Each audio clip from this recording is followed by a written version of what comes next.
Doctor Arvind Verma, assistant professor समाजशास्त्र विभाग। आज आपके सामने मैं लेके आया हूँ सामाजिक शोध से संबंधित बहुत ही महत्वपूर्ण टॉपिक, तथ्य यानी कि डेटा क्या है, इसके प्राथमिक एवं द्वितीयक प्रकार और इसका सामाजिक शोध में क्या विशेषता है आदि, इसके बारे में हम लोग आज इस स्लाइड के माध्यम से, इस वीडियो के माध्यम से आपसे चर्चा करेंगे। तो आगे बढ़ते हैं। तथ्य क्या है? तथ्य का अर्थ, मीनिंग ऑफ डेटाज। सबसे पहले मैं आपको बताना चाहूँगा कि तथ्य एक्चुअली है क्या। किसी भी सर्वेक्षण, शोध या अनुसंधान के लिए सामग्री या तथ्यों का संकलन अत्यंत आवश्यक है। जब तक शोध विषय में संबंधित तथ्यों को निश्चित प्रविधियों को काम में लेते हुए एकत्रित नहीं किया जाएगा, तब तक शोध के आधार पर कोई निष्कर्ष हम नहीं निकाल सकते और नहीं किसी प्रकार के नियमों का ही प्रतिपादन किया जा सकता। तथ्य संकलन शोध प्रक्रिया का एक बहुत ही महत्वपूर्ण चरण है। जिस प्रकार ईंट, चूना, पत्थर, सीमेंट, बजरी, लकड़ी, लोहे आदि के बिना किसी भवन का निर्माण नहीं किया जा सकता, ठीक उसी प्रकार तथ्यों या सामग्री के बिना शोध का कार्य संपन्न नहीं किया जा सकता। तो अब बात करते हैं कि तथ्य क्या है। तथ्य का तात्पर्य ऐसी सभी सूचनाओं, सामग्री व आंकड़ों से है जो कि क्षेत्रीय कार्य या फील्ड वर्क और द्वितीयक स्रोतों, सेकेंडरी सोर्सेज के माध्यम से प्राप्त किए जाते हैं। तो यहाँ पर एक द्वितीयक स्रोत का नाम लिया गया है, तो ये आगे स्लाइड में हम इसमें भी डिस्कस करेंगे। अब टाइप्स ऑफ डेटा, तथ्य के प्रकार। तथ्य मुख्यतः दो प्रकार के होते हैं। नंबर एक, प्राथमिक तथ्य, जिनको प्राइमरी डेटा भी कहते हैं, और दूसरा द्वितीयक तथ्य है, सेकेंडरी डेटा भी जिनको कहा जाता है। तो प्राथमिक तथ्य, प्राथमिक तथ्यों का संकलन प्रथम बार शोधकर्ता या उसके सहायकों के द्वारा क्षेत्रीय कार्य के आधार पर किया जाता है। इसमें पीवी यंग ने प्राथमिक तथ्यों की परिभाषा इस प्रकार दी है।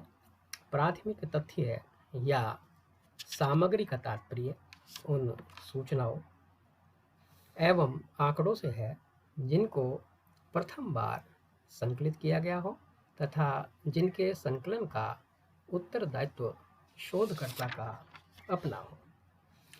तो इस प्रकार से पीवी यंग ने इस प्राथमिक तथ्य को परिभाषित किया है। अब बात करते हैं इनकी प्रमुख विशेषताओं की। तो सबसे पहले इनकी जो प्रमुख विशेषताएं हैं वो इस प्रकार से हैं।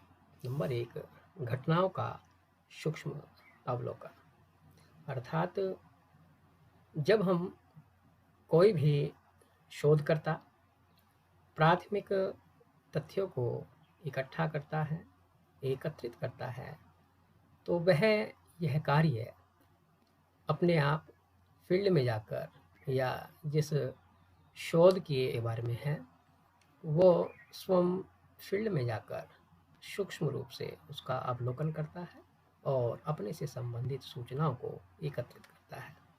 नंबर दो, प्रथम बार एकत्रित किया जाना। हमेशा जो शोधकर्ता अपने शोध से संबंधित कोई भी सूचना, शोध की जो प्रविधियां हैं जैसे अवलोकन, साक्षात्कार, अनुसूची आदि, इस प्रकार की सहायता से कोई भी शोध से संबंधित सूचना इकट्ठा करता है, एकत्रित करता है, तो पहले इसको इस आधार पर प्राइमरी डाटा या प्राथमिक तथ्य कहा गया है।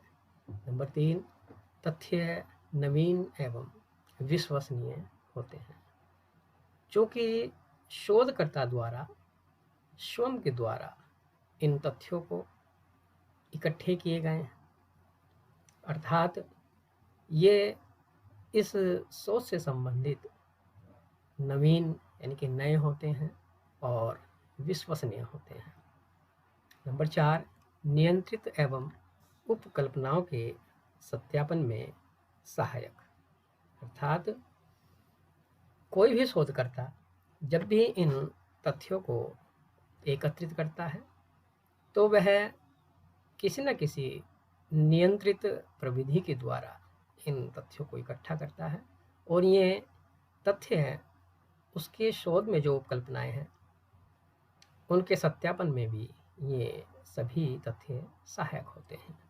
नंबर 5, ये आंकड़े स्वयं के द्वारा कोई भी शोधकर्ता अवलोकन प्रविधि के द्वारा, साक्षात्कार के द्वारा, अनुसूची के द्वारा, प्रश्नावली के माध्यम से एकत्रित किए जाते हैं। अब बात करते हैं द्वितीयक तथ्य या सेकेंडरीज डाटा। इसके अंतर्गत वे तथ्य आते हैं जिनका संकलन किसी अन्य अध्ययनकर्ता, शोधकर्ता, किसी संस्थान या संगठन के द्वारा किया जाता है। वे सब सूचनाएं, आंकड़े एवं तथ्य जिन्हें शोधकर्ता अपने अध्ययन हेतु स्वयं संकलित नहीं करता, बल्कि जो पहले से ही प्रकाशित या अप्रकाशित रूप में उपलब्ध हैं, द्वितीयक सामग्री या द्वितीयक तथ्य कहलाते हैं। तो पीवी यंग ने द्वितीयक तथ्य को इस प्रकार से परिभाषित किया है कि द्वितीयक तथ्य या सामग्री वे होते हैं जिन्हें मौलिक स्रोत से एक बार प्राप्त कर लेने के पश्चात काम में लिया गया हो एवं जिनका प्रसारण अधिकारी उस व्यक्ति से भिन्न होता है जिसने प्रथम बार तथ्य संकलन को नियंत्रित किया था। द्वितीयक तथ्यों की विशेषताएं, इनकी विशेषताएं हैं नंबर 1, स्वयं संकलन न किया गया हो। जिस प्रकार प्राथमिक तथ्य कोई भी शोधकर्ता स्वयं क्षेत्र में जाकर संकलित करता है, तो द्वितीयक तथ्य या इनको कोई भी शोधकर्ता अपने द्वारा इकट्ठे नहीं करता। नंबर 2, ये तथ्य किसी अन्य शोधकर्ता के द्वारा प्रयोग किए गए हो, अर्थात इसको हम इस प्रकार से समझेंगे कि जो द्वितीयक तथ्य हैं वे किसी अन्य शोधकर्ता ने अपने शोध के लिए एकत्रित किए थे, परंतु जब दूसरा शोधकर्ता उनका उपयोग करेगा तो वे उसके लिए द्वितीयक स्रोत या द्वितीयक तथ्य कहलाते हैं।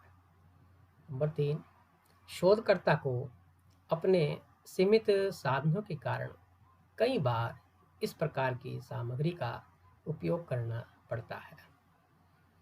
इसमें हम इस प्रकार से समझेंगे कि कोई भी शोधकर्ता जिसके पास सीमित साधन हो, यानी कि उसके पास धन की समस्या हो, समय की समस्या हो, तो इस कारण कई बार इस प्रकार की सामग्री का उपयोग करना पड़ सकता है। तो इस प्रकार के जो तथ्य हैं वो द्वितीयक तथ्यों की श्रेणी में आते हैं।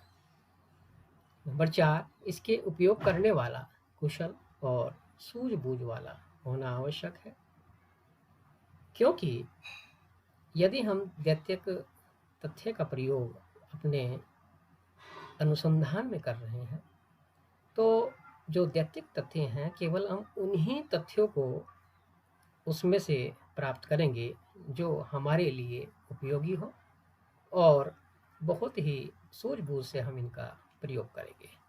नंबर 5, यह सामग्री काफ़ी विविधता लिए होती है, अतः इसमें से शोधकर्ता को आवश्यक तथ्यों को संकलित करना होता है। प्राथमिक एवं दैत्तिक तथ्यों में अंतर। तो हम इस टॉपिक के माध्यम से यह डिस्कस करेंगे कि इन दोनों तथ्यों में क्या क्या विशेष अंतर पाया जाता है। नंबर 1, प्राथमिक तथ्य दैत्तिक तथ्यों की अपेक्षा अधिक मौलिक होते हैं। मौलिक मीन्स होता है न्यू। तो इसमें मैंने आपसे इससे पूर्व भी डिस्कस किया था कि प्राथमिक तथ्य क्योंकि स्वयं शोधकर्ता द्वारा एकत्रित किए जाते हैं, तो और दैत्तिक तथ्य दूसरे किसी शोधकर्ता के द्वारा एकत्रित किए जाते हैं, तो उसकी अपेक्षा जो स्वयं शोधकर्ता ने तथ्य एकत्रित किए हैं वो ज़्यादा मौलिक होंगे और उनके अनुसंधान के लिए उपयुक्त होंगे। नंबर 2, प्राथमिक तथ्य दैत्तिक तथ्यों की अपेक्षा अधिक विश्वसनीय होते हैं। ये चूँकि प्राथमिक तथ्य शोधकर्ता द्वारा स्वयं किसी नियंत्रित प्रविधि के माध्यम से एकत्रित किए हैं और अपनी जो शोध समस्या है उसके अनुसार शोधकर्ता उनका चुनाव करता है, तो दैत्तिक तथ्यों से या दैत्तिक तथ्यों की अपेक्षा प्राथमिक तथ्य अधिक विश्वसनीय होते हैं और शोधकर्ता प्राथमिक तथ्यों पर ही ज़्यादा विश्वास करता है। नंबर 3, प्राथमिक तथ्य नवीन होते हैं जबकि दैत्तिक तथ्य पुराने होते हैं। प्राथमिक तथ्य जो कि खुद शोधकर्ता द्वारा स्वयं अपने शोध के लिए इकट्ठे करते हैं, अतः वे तथ्य उसके लिए नवीन होते हैं, जबकि दैत्तिक तथ्य जिनको दूसरा शोधकर्ता पहले से ही उपयोग कर चुका हो उसके तुलना में प्राथमिक तथ्य नवीन होते हैं, नए होते हैं। नंबर 4, प्राथमिक तथ्य शोधकर्ता के द्वारा स्वयं एकत्रित किया जाता है, जबकि दैत्तिक तथ्यों को अन्य के द्वारा एकत्रित किया जाता है। इसके बारे में मैंने आपको पूर्व में भी कई बार इसकी चर्चा हो चुकी, तो मुझे आशा है कि आप इसको समझ गए होंगे। नंबर 5, प्राथमिक तथ्य शोधकर्ता के द्वारा स्वयं के निर्देशन में एकत्रित किए जाते हैं, जबकि दैत्तिक तथ्य अन्य के द्वारा एकत्रित एवं उपयोग किए हुए होते हैं। तो दैत्तिक तथ्य को ही इसलिए दैत्तिक तथ्य कहा गया है क्योंकि शोधकर्ता या अन्य शोधकर्ता उनका उपयोग अपने शोधों में कई बार कर चुके होते हैं। अर्थात यह हम कह सकते हैं कि दैत्तिक तथ्यों की अपेक्षा प्राथमिक तथ्य अधिक मौलिक होते हैं, अधिक विश्वसनीय होते हैं, अधिक नए होते हैं और उनको एकत्रित करते हुए चूँकि ये शोधकर्ता के स्वयं के निर्देशन में इकट्ठा किए जाते हैं, तो इसलिए ये शोध के लिए बहुत ही उपयोगी होते हैं। अब बात करते हैं तथ्यों के एकत्रीकरण के प्रमुख स्रोत, यानी कि जो हम प्राथमिक तथ्य या दैत्तिक तथ्य किन किन स्रोतों के माध्यम से उनको एकत्रित करते हैं, इसके बारे में हम इन बिंदुओं का ऊपर चर्चा करेंगे। तो सबसे पहले बात करेंगे प्राथमिक स्रोत। तो प्राथमिक स्रोत वे स्रोत होते हैं जिनके माध्यम से कोई भी शोधकर्ता अपने शोध से संबंधित प्राथमिक तथ्यों को एकत्रित करता है। इसमें हम कुछ प्रविधियों की चर्चा भी करेंगे। तो सबसे पहले अवलोकन, ऑब्जर्वेशन। तो हम अवलोकन के बारे में यहाँ थोड़ा बहुत बताएंगे कि अवलोकन तथ्य संकलन के प्राथमिक स्रोत के अंतर्गत आता है। इसमें अध्ययनकर्ता स्वयं अध्ययन स्थल पर पहुंचकर घटनाओं, दशाओं, वस्तुओं, रीति रिवाजों एवं व्यवहारों को निष्पक्ष रूप से देखता है, तटस्थ होकर उनका अवलोकन करता है और इस आधार पर तथ्यों को एकत्रित करता है।